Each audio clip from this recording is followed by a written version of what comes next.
तो त्यागी, तपस्वी, भक्तिमान, ज्ञानी, वैराग्यवान, दया, क्षमा, शांती अशा साधुगुणांनी युक्त असला पाहिजे.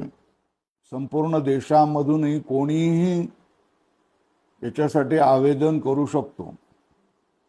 कोणी विशिष्ट जातीचा असो नसो, महंत ज्याची नेमणूक झाली होईल त्याच्यानंतर त्याने बँकेमध्ये आपल्या नावाने खाते काढता कामा नये. महंत पदावर त्याची नेमणूक झाल्यानंतर त्याने आपला पुतण्या, भाचा, मामा, काका, मेवणा अशा कुठल्याही नात्या गोत्यामधील माणसाचा आपल्या सेवेसाठी ठेवून घेता कामा नये.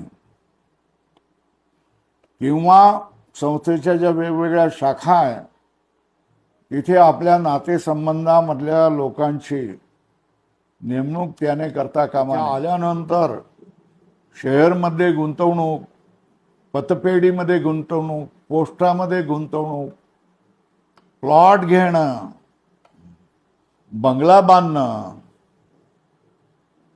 आपल्या नातेवाईकांना पैसे देणं असल्या गोष्टी त्याला करता येणार नाहीत. महंताला म्हणजे संस्थेच्या प्रमुखाला भक्तमंडळांनी त्यांच्या गावातील कार्यक्रमास बोलवल्यानंतर कीर्तन किंवा प्रवचन केल्याबद्दल बिदागी किंवा मानधन अशा तऱ्हेने कोणतंही द्रव्य स्वीकारता येणार नाही.